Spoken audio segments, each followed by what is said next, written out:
Welcome to your YouTube channel JMD classes. आज की video में हम जो परसेंटेज की सीरीज चल रही थी टॉपिक वाइज, उसमें एक नए टॉपिक को लेके आए हुए हैं जिसमें है चुनाव पर आधारित प्रश्न जो परसेंटेज के चैप्टर में पूछा जाता है। तो आज की वीडियो में हम इसी टॉपिक को डिस्कस करेंगे। तो वीडियो स्टार्ट करने से पहले अगर आप मेरे चैनल पे न्यू हैं तो चैनल को सब्सक्राइब कर लें, बेल आइकन को दबा दें जिससे आने वाली नई वीडियो की नोटिफिकेशन आपको टाइम पे मिलती रहे। तो चलिए वीडियो स्टार्ट करते हैं।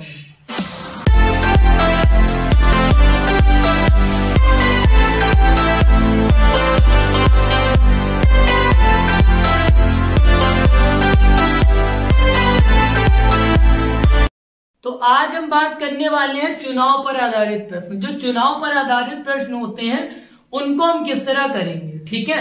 तो इसमें सबसे इंपॉर्टेंट बात है कि पहले तो हम आपको कुछ कॉन्सेप्ट बता देते हैं, देन उसके बाद कुछ क्वेश्चंस हम कर लेंगे जिससे आपको पूरा कॉन्सेप्ट क्लियर हो जाए, ठीक है।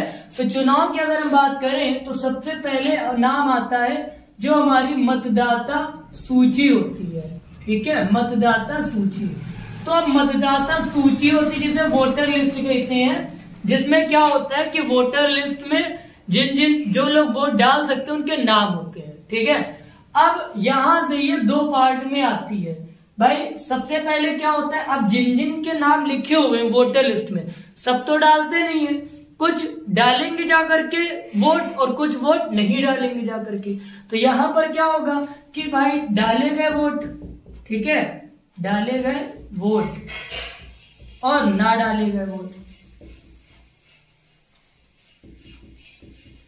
तो यहां पर अगर हम बात करें तो भाई सबसे पहले है वोटर लिस्ट। अब वोटर लिस्ट में दो चीजें, पहली चीज कि कुछ लोग डालेंगे जाकर के वोट और कुछ लोग नहीं डालेंगे।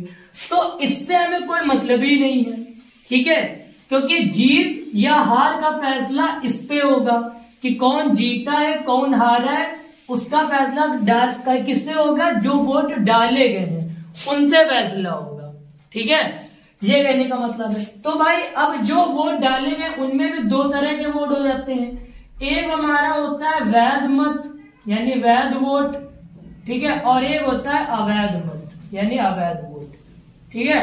एक वैध होता है एक अवैध होता है, ठीक है। अब जैसे जितने पढ़ते हैं, ठीक है, जितने भी वोट पढ़ते हैं तो उसमें दो चीजें होती हैं, एक वैध मत होता है एक अवैध मत होता है। अब इस चीज को जरा बहुत ध्यान से समझ लेंगे क्योंकि यहाँ पर अवैध वोट मतलब वो नहीं है जैसे कि एक व्यक्ति दो तीन चार बार वोट डाल लेता है तो उसको हम लोग बोलते हैं जाली वोट, फर्जी वोट। तो ये उस वोट से मतलब नहीं है, यहाँ पर ये पूरा इनवैलिड वोट है।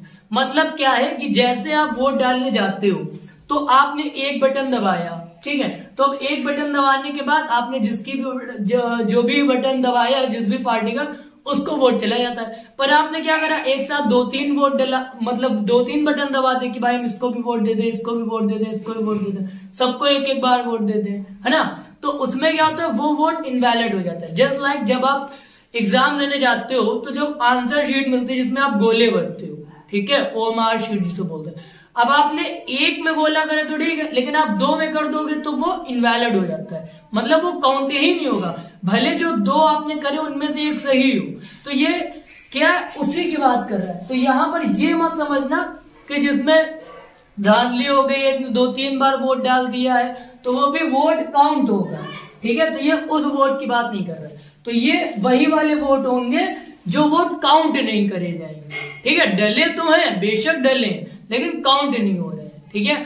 तो अब क्या होगा भाई, इनसे भी लेना देना नहीं है, ठीक है, इनसे भी लेना देना नहीं है।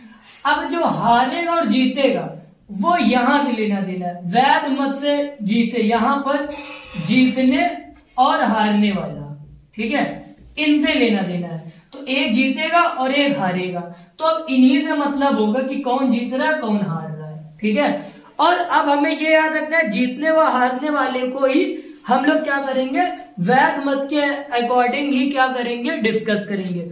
और जो वैध मत होता है वो अपने आप में 100% होता है, ये बात याद रखना है कि वो अपने आप में क्या होगा, 100% होगा। अब होता क्या है कि जो हारता जो जीतता है उसके बीच का अंतर ही हमें लेके बस बराबर कर देना होता है, ठीक है। जहां पर समझ लेते हैं। जैसे मान लेते हैं 500 नंबर का पेपर हुआ और एक के 300 नंबर आ गए और एक के 350 नंबर आ गए, तो इसका सिलेक्शन हो गया, 350 वाले का इसका नहीं हुआ। तो इसका सिलेक्शन क्यों हुआ है? क्योंकि ये 50 नंबर इसके ज्यादा आ गए हैं, इस वजह से। तो ये 50 नंबर जो ज्यादा आए हुए हैं इसकी वजह से इसका सिलेक्शन हो गया है, ठीक है। ये कहने का मतलब, तो ये है अंतर। वैसे ही वो कहेगा कि इसको इतने % वोट मिले, इसको इतने % मिले, और वो 14 वोटों से जीत गया इतने, तो इनका जो अंतर होगा उसको इसके हमें बराबर करना रहेगा, ठीक है। तो ये पूरा कॉन्सेप्ट है। आई होप आपको समझ में आ गया होगा, बाकी नहीं भी आया तो कोई दिक्कत नहीं। अभी हम इसका पूरा कॉन्सेप्ट सीखेंगे तब आपको पूरा क्लियर हो जाएगा, ठीक है। तो चलो क्वेश्चंस कर लेते हैं, फिर आपको समझ में आ जाएगा पूरा, ठीक है, अच्छी तरीके से कि क्या कैसे पूछा जाता है, किस तरह से क्वेश्चन आते हैं। जैसे मैं एक क्वेश्चन नॉर्मल सा ले लेता हूं। क्वेश्चन है, एक चुनाव में एक उम्मीदवार 70% मत प्राप्त कर चुनाव 1600 मतों से जीत जाता है। चुनाव में कुल मतों की संख्या कितनी है? देखो ये एक नॉर्मल सा क्वेश्चन है। इसमें क्या हुआ भाई, एक उम्मीदवार को 70% मत मिले, तो जाहिर सी बात है दूसरे वाले को कितने मिले होंगे? 30% मिले। एक को 70% मिले और एक को कितने % मिले? 30% मिले, ठीक है। तो 2 उम्मीदवार थे, ठीक है, ये बात तो क्लियर हो गई। आगे उसने कहा कि 1600 मतों से जीत जाता है, तो 1600 मतों से जीत जाता है तो 1600। अब तुम बताओ, इसको 30% मिले हैं, इसको 70 मिले, तो कितने % इसको जिता रहा है? 40%। 40% जो इसको ज्यादा मिल गए हैं उसकी वजह से चुनाव जीत रहा है, वरना ये चुनाव ना जीतता।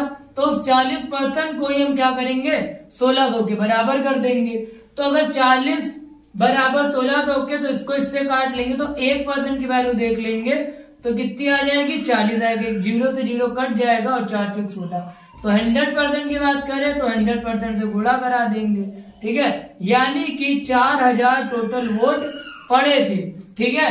4000 टोटल वोट थे जिनकी वजह से वो चुनाव जीत गया था। तो बात समझ में आ गई। ये हमारा कौन सा पहला क्वेश्चन था, ठीक है। अब आगे हम दूसरे क्वेश्चन की बात करते हैं, ठीक है। इसको रफ कर रहा हूं मैं। दूसरा क्वेश्चन देखते हैं, ठीक है। कम से कम मैं 5 क्वेश्चन कराऊंगा जिससे आपको सारी चीजें क्लियर हो जाए, ठीक है। पूरा कॉन्सेप्ट क्लियर हो जाए, सारे क्वेश्चंस क्लियर हो जाए। अगला क्वेश्चन की हम बात करते हैं। तो एक चुनाव में 2 उम्मीदवार थे, जीतने वाले उम्मीदवार को कुल मतों का 65% मत प्राप्त हुआ और या 900 मतों से विजय हुआ। ज्ञात कीजिए कि मतदाता सूची में मतदाताओं के कितने नाम दर्ज थे। देखिए वो अलग अलग तरीके से लैंग्वेज चेंज कर सकता है, लेकिन आपको अपना कॉन्सेप्ट सेम रखना है। तो सिंपल सी बात है, एक चुनाव हुआ जिसमें 2 उम्मीदवार थे, ठीक है। उसमें क्या हुआ? उम्मीदवार को कुल मतों का 65% मत प्राप्त हुआ। हम तुमको बता चुके हैं, ठीक है, कि 100% मत होते हैं, तो 65% मत प्राप्त हुआ, ठीक है। तो जाहिर सी बात है 2 लोग थे तो दूसरे वाले को कितना प्राप्त हुआ होगा? 35% प्राप्त हुआ होगा। एक को 65% मिला और एक को कितना मिला? 35%। फिर वो कह रहे 900 मतों से विजय हो गया। तो भाई 900 मतों से विजय हो गया तो 900 वोट उसको मिलेंगे। तो आपको क्या लेना है? इनका अंतर लेना है कि कितने वोट इससे ज्यादा हैं जिसकी वजह से जीत रहा है। तो यहाँ पर अगर हम बात करें तो यहाँ पर कितना अंतर है? 30% वोट ज्यादा मिल रहे हैं, इस वजह से वो जीत रहा है, ठीक है। तो ये 30% बराबर किसके हो जाएगा? 900 के हो जाएगा।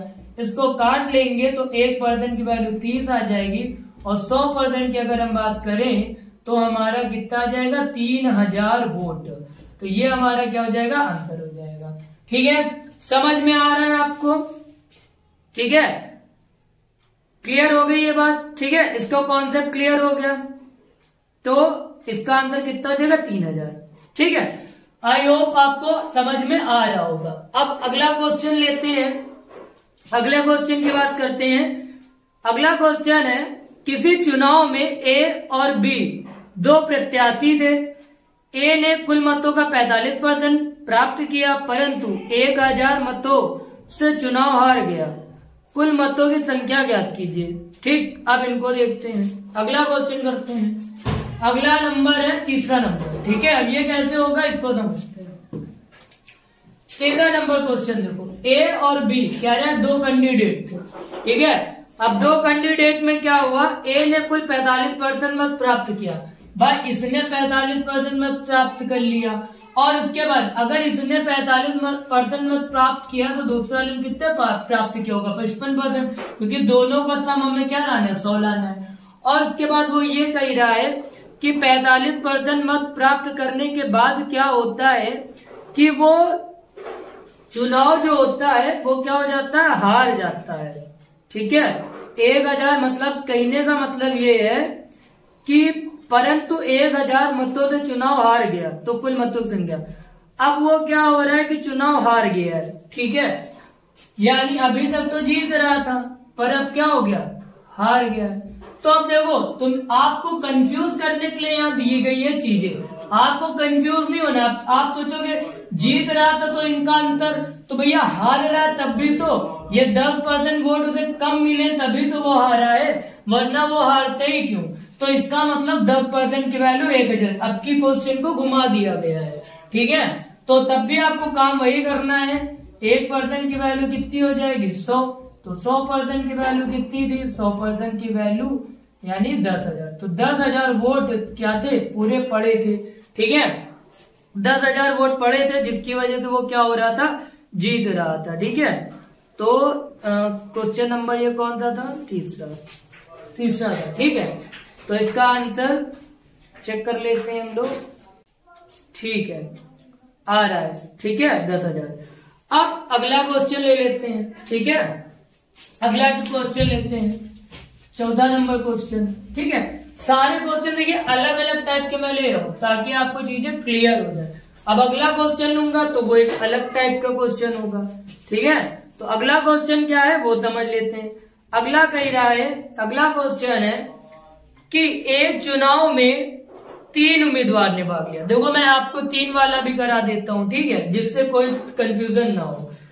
तो पहले मैं क्वेश्चन पढ़ देता हूं। एक चुनाव में 3 उम्मीदवार ने भाग लिया, जीतने वाले उम्मीदवार को 45% मत मिला तथा तीसरे स्थान पर रहने वाले उम्मीदवार को 25% मत मिला।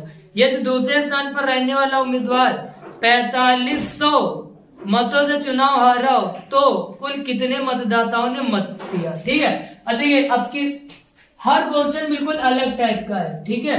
अब ये भी अलग टाइप का हो गया, इसमें अलग चीजें इसने ये कहा है। अब एक एक करके आपको समझना है। 3 उम्मीदवार थे, जीतने वाले उम्मीदवार को 45% मिले तो एक को 45% मान लिया। फिर वो ये कह रहा था कि तीसरे स्थान पर रहने वाले को 25% मिले तो तीसरे 25% हो गए। तो जाहिर सी बात है कि बी को कितने मिले होंगे, तो बी को हमें मिले होंगे, इसको जोड़ लेते 70, तो यहाँ इसको 30 मिलेंगे, ठीक है। आगे हम लोग पढ़ते हैं। आगे वो कह रहा है कि दूसरे स्थान पर रहने वाले उम्मीदवार को 4500 मतों से चुनाव हार गया हो। जो दूसरे स्थान पर है वो 4500 मतों से चुनाव हारा है, तो भैया अगर ये हारेगा या जीतेगा तो इसी से हारेगा जीतेगा, इससे तो हमें कोई मतलब ही नहीं है, ठीक है। तो इससे वो कितने परसेंट, 15% की बात हुई, तो 1% की वैल्यू क्या होगी, 15 45 300, तो 100% की अगर हम बात कर लें तो हमारा आंसर कितना आ जाएगा, 30,000। यानी टोटल कितने वोट पड़े थे, 30,000 वोट पड़े थे, ठीक है। समझ में आ गया आपको। चलिए अगले क्वेश्चन की बात करते हैं, ठीक है। सारे क्वेश्चन ये अलग अलग टाइप के मैं ले रहा हूं ताकि जब आप क्वेश्चन लगाओ तो आपको कोई भी प्रॉब्लम क्रिएट ना हो, ठीक है। इसीलिए सारे टाइप्स बिल्कुल अलग अलग तरीके से ले रहा हूँ क्वेश्चन का जो पैटर्न है। अगला क्वेश्चन ले लेते हैं, ठीक है, जिससे आपको सारी चीजें बिल्कुल क्लियर हो जाए। तो हर क्वेश्चन आप देख रहे हो अलग अलग टाइप का मैं दे रहा हूँ, ठीक है। अब ये 5वां क्वेश्चन है। ये कह रहा है एक त्रिपक्षीय चुनाव में, त्रिपक्षीय का मतलब वही है कि 3 पक्ष, त्रिपक्षीय चुनाव में ए को कुल मतों का 10% प्राप्त हुआ, वहां पर तीसरे स्थान पर रहा। बी को 48% मत मिले और वह 1200 मतों से चुनाव जीत गया। सी दूसरे स्थान पर रहा, चुनाव में कुल कितने मतदाताओं ने मत दिए, ठीक है। तो कोई दिक्कत नहीं है। अब हम लोग वही मान लेंगे भाई, 3 लोग हैं तो ए बी सी मान लिया।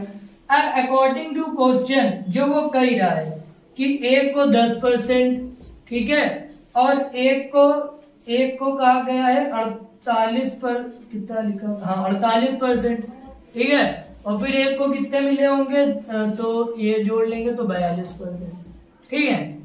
अब हमें देख लेना है कि हमसे जो 12 मतों से चुनाव जीत गया हो, तो 12 से जीत गया। अब जीतेगा कौन? जिसको सबसे ज्यादा मिले होंगे। और किससे जीतेगा? इसी से जीतेगा, ठीक है। तो अब इससे जीतेगा, तो अब यहीं पर जो चीज है वो हमें समझनी है। अब ये इससे कितना 6% जाता है, तो 6% की वैल्यू 12, ठीक है, तो 1% की वैल्यू 6 दूनी 12, 200। तो 100% की अगर हम बात करें तो 100% की वैल्यू जो होगी हमारी 20,000 वोट, यानी टोटल कितने वोट पड़े होंगे? 20,000 वोट पड़े होंगे, जिससे वो क्या हो रहा है? चुनाव जीत रहा है, ठीक है। तो इसका आंसर कितना आ जाएगा? 20,000, ठीक है। तो समझ में आपको आ गया होगा, ठीक है। आई होप सारी चीजें क्लियर हो गई होंगी, ठीक है। तो 5 क्वेश्चन मैंने करा दिए हैं, अब आप इसकी प्रैक्टिस करिएगा, ठीक है। और बार बार मैं ये बोलना चाहता हूं कि आप भाई देखिए, आप लेखपाल की तैयारी कर रहे हो, चाहे यूपी कांस्टेबल की तैयारी कर रहे हो, चाहे एग्जाम बैंक का, एसएससी का, रेलवे का, किसी का भी तैयारी कर रहे हो, कोई भी कॉम्पिटिटिव एग्जाम हो जिसमें मैथ्स आती है, तो ये वीडियो आपके लिए ही है, क्योंकि इसमें मैं सारे टाइप्स को डिस्कस कर रहा हूँ। जितने, अब जैसे परसेंटेज है, परसेंटेज में कितने तरीके से क्वेश्चन आपसे पूछा जाता है, मैं वो सारी टाइप के इस वीडियो में लेके चल रहा हूँ, ये कहने का मतलब, तो मैं उस टाइप से पढ़ा रहा हूँ। तो आप किसी भी एग्जाम की तैयारी कर रहे हो, कोई मतलब नहीं है, अगर आपके कोर्स में लिखा हुआ है कि परसेंटेज चैप्टर आ रहा है, तो फिर ये वीडियो आपके लिए है। आप टाइप वाइज समझें, फिर अपनी बुक से प्रैक्टिस करें। और वीडियो अगर अच्छी लगे और आपको लगता है कि आपने इस वीडियो से कुछ सीखा है वाकई में, और आप सवाल लगा रहे हो, आपको आ रहे हैं, तो वीडियो को लाइक करें और ज्यादा से ज्यादा शेयर करें, जिससे बाकी सभी लोगों को भी बेनिफिट हो सके इस वीडियो का। तो फिर मिलते हैं नेक्स्ट वीडियो में अगली टाइप को लेकर के।